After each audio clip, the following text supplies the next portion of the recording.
Hey everybody, my name's Ryan, and here at eTrailer we install, test fit, and review a lot of different parts. That way we could try to answer any questions those of you might have.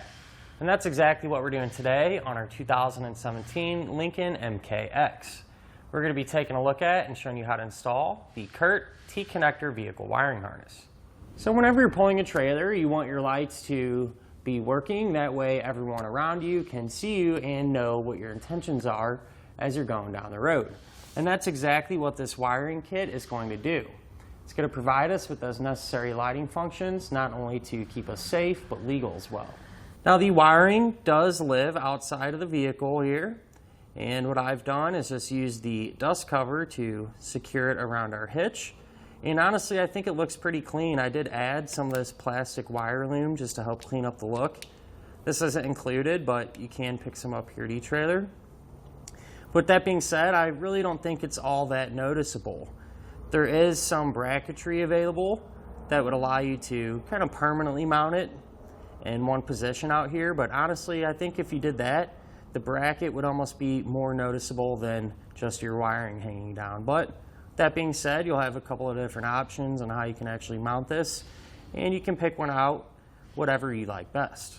Now, since this does stay outside, even though it is built really well and is protected by our dust cover, I do recommend to go a step further every now and again and just apply some dielectric grease to those terminals, and that will ensure we're not going to have to worry about any corrosion and that this will work for a very long time. So one thing I really do like about this kit is the fact that it uses a module box. So what that's going to do is protect our vehicle's factory wiring if a short or an electrical issue were to occur on the trailer side. And for me, that would really put my mind at ease, especially with these Lincolns. They have really complicated electrical systems, and you don't want to do anything to jeopardize that. And with this kit, that's one less thing you're going to have to worry about doing. So at the end of the day, a wiring kit you really can't go wrong with. I think it should work out real well for you. Now, as far as the installation goes, I'm not going to lie, it is a little involved and does take a little bit of time, but I'll show you a couple tips and tricks along the way that'll make that process a little bit easier on you. Speaking of which, let's go ahead and hook the wiring up together now. To begin our install, we're going to be here at the back of our Lincoln, and we're going to need to remove our tail lights. So we'll go ahead and open up our hatch. That way we can get access to the fasteners. So if you look right here, there's going to be a cover, and I'm going to take a pick. You can also use a flathead screwdriver. We're just going to kind of pry underneath there and set that cover to the side. And that's going to expose a fastener behind it. I'm going to use a T25 Torx bit to pull that fastener out. Now we should be able to remove our tail light. So what you want to do is kind of grab it and rock it back and forth. There's some pins back here that kind of keeps it in there tight, and you want to be careful not to break them. So if you just kind of gradually wiggle it around and put some pressure on it going towards the back of our vehicle, eventually we'll get it to pop out. Once we have it out, we can get it disconnected. So there's a wire that comes from the light, and if we follow that down, you're going to see our connector right there. So to disconnect it, it's going to be a tab. You push down on it, pull it out, and that will separate it. So there's a better look at that tab. With this one out of the way, I'll set it off to the side and repeat the same process to get our other taillight removed. Now what we can do is move to our rear wheel wells and remove some fasteners. That way we can start to kind of pull our fascia away and give us some room. But we're going to have a total of 7 pushpin style fasteners, just like this one here, that we need to take out, just all along this edge. So you can grab a trim tool or a flathead screwdriver. You're going to pry underneath the head of it.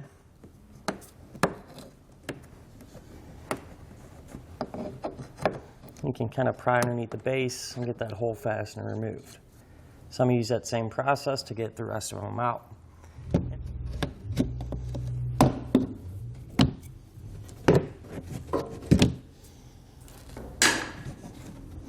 Once we have all those removed, you can kind of just grab the wheel liner and push it back a little bit. And then if we grab this piece of plastic here, we'll just snap that out up until it about meets where the fascia and quarter panel come in contact. And if we look right there, we're going to have another Torx bit screw we need to take out. So I'll use a T20 to do that. And I want to mention from this point on, anything we do to one side of our vehicle, we're also going to do to the other side because it'll be set up the exact same way. So now here on one side, we can start to kind of pull our fascia away from our vehicle. And what I did was just use some painter's tape here on the body line. That way we don't have to worry about accidentally scratching our paint or anything like that. But with that being said, you're just going to put gentle pressure pulling outwards, releasing the clips. And we don't want to go too far. We want to come up until about we get to the tail light and stop right there. We don't want to do the same thing on the passenger side just yet. We're going to leave that attached, get some of our wiring ran up through here, re-secure it, and then we can worry about the passenger side. With our fascia gently pulled back, now we're going to have a little bit of room to work there in our taillight pocket. We need to get some wiring ran up through here. So what I'm going to do is use a pull wire. I'm just using a piece of nylon tube. You can use a coat hanger, something like that, whatever you have around the house. And I'm going to push this all the way down. That way it'll drop out from the bottom side of our vehicle and we can attach our wiring to it. So here where our pull wire dropped out from under the vehicle, I took our wiring harness and I took the T-connector side that has the yellow, brown, and white wires, and I just taped it to that pull wire. So now what we should be able to do is feed this up into our taillight pocket. Once we have it up here, I'll go ahead and pull our tape off. And then what we're able to do is actually plug it into our factory connector there. So once I get this removed, we can take this connector,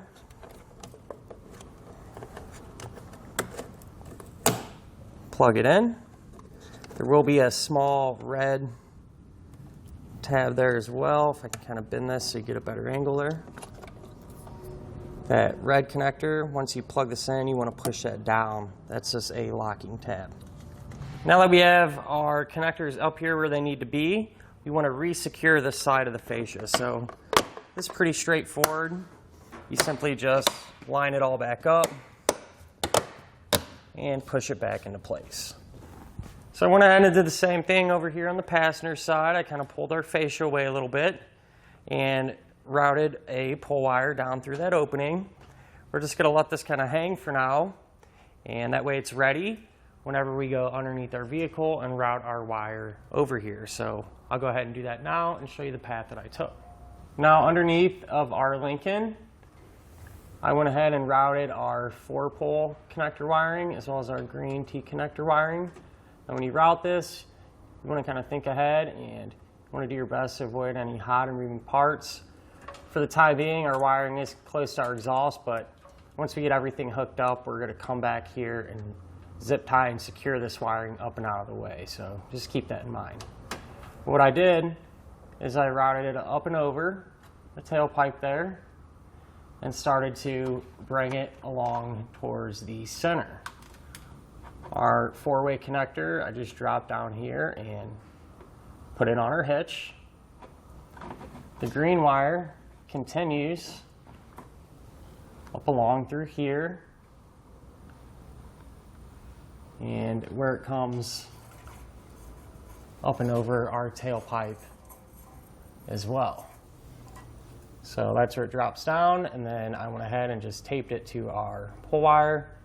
That way we can go back up top and pull this connector into the taillight pocket. So back up top here on the passenger side, we can work our wiring up to the taillight pocket. Get the tape out of the way. And just like the other side, we're going to take this connector,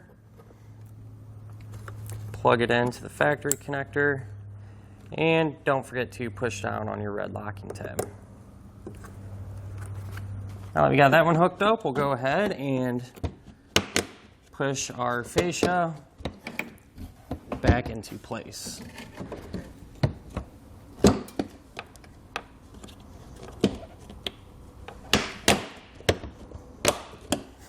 What we can do now is grab our taillight, plug it in to the other side of our T-connector,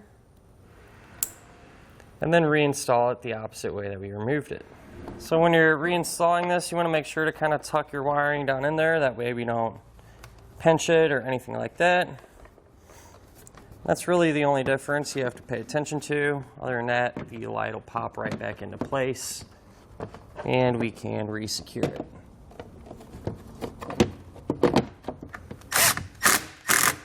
Then we can do the same thing over here on the driver's side. That plugged in, tucked away, and the light reinstalled.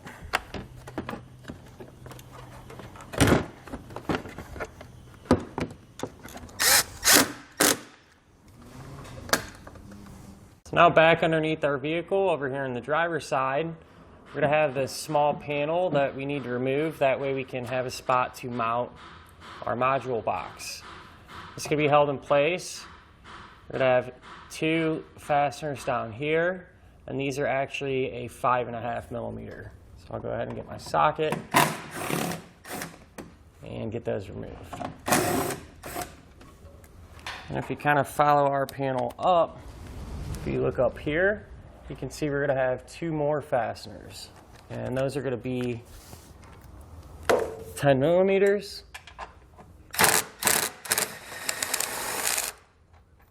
Get those removed, and then our panel should be able to drop down to where we can set it off to the side.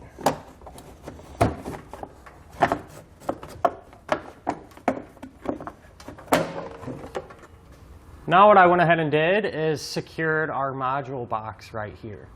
And I just used some zip ties, and there's a big bundle of factory wiring that I was able to secure our module box to. So that's how it turned out.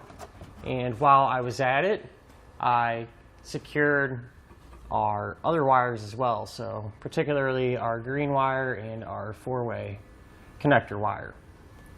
And this is how it turned out. Just zip tied it along the way, again keeping it as far away from our exhaust as possible. Kind of runs up on top of our hitch, so I use some zip ties more or less all the way along the whole side, and again just where it shoots up into the taillight pocket. Now we could take our white wire with the pre-attached ring terminal and ground it to the body of our vehicle. I think I'm going to go right here where the metal is double layered, nice and thick. That should provide us with a good ground. I'm just going to use the self-tapping screw that they give us with the kit to get that secured.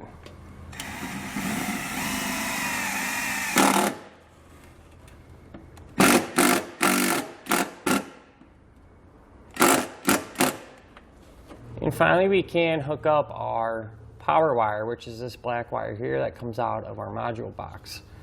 What you're going to do is take a butt connector. I'm using a heat shrink butt connector since this will be underneath the vehicle. The heat shrink offers a little more protection, but the one that comes with the kit will work just fine. However, if you'd rather use these, you can find them here at eTrailer. You're going to slide the bare end of the wire into that butt connector and crimp it down. Then what we can do is if you grab your big bundle of black power wire that came with the kit, which is this here, you're going to take one end of it, strip back some of the insulation to expose that bare wire underneath. And then you're just going to plug that into the other end of the butt connector. So We'll get that in there. Grab my crimps and crimp it down. And that's going to complete that connection there. Now, since this is a heat shrink butt connector, I can grab my heat gun and seal up the ends.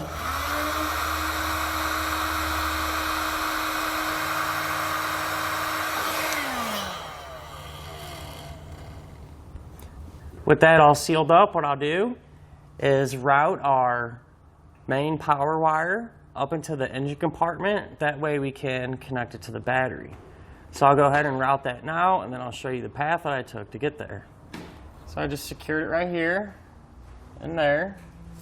Went up and over our subframe. And it's a little tricky to see, but you can't actually reach up there and grab it. This is where the wire drops down from going over our subframe. Secured it there. And it kind of just went along the side of our fuel tank. And at this point, I cut in towards the center. So you can see that wire there. Then what I did was just loosen up this panel. It made it a little easier. There's a couple of nuts that you can pull off, and then you're able to kind of pull it down. Well, once I did that, we can just follow these factory lines pretty much all the way towards the front. So once I got to about this point here, I was able to route our wire up into the engine compartment. Now, the way I got it up there was using a pull wire, just like we did with our tail light. So I dropped that wire, pull wire down, taped our power wire to it, and was able to pull it back up. And that's how I got it inside of the engine compartment. So before we go under the hood and hook up our power wire while we're underneath the car, it'd be a great time to reinstall this panel the opposite way that we removed it.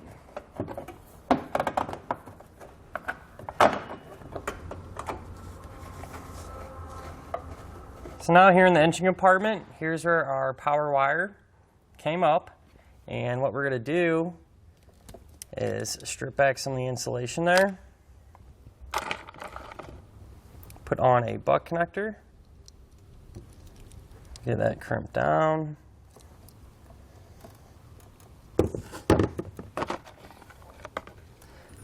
And then we can grab our included fuse holder.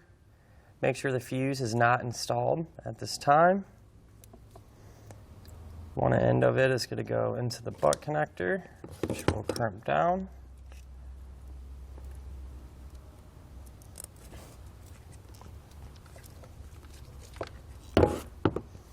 The other end of our fuse holder is going to receive a ring terminal, so we'll slide that on as well. And then once I have this crimped down, I'll come back with my heat gun and seal up the ends on our butt connector.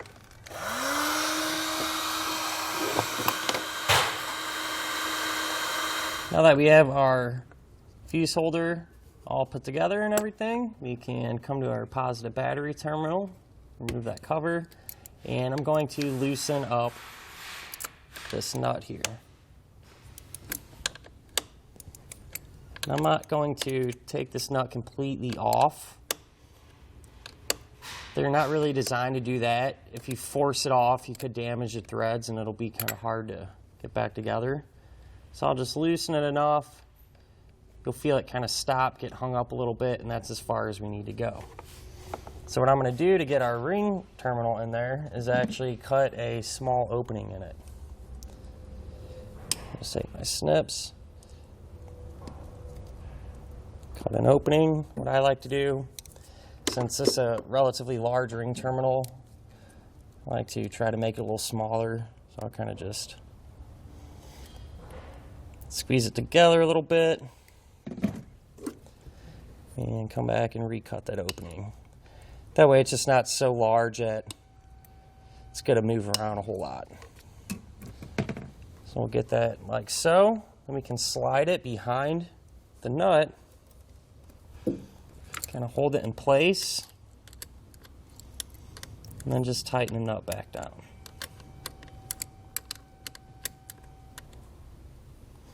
Once you have it nice and tight, just close up your cap, come back to your fuse holder, take our included fuse,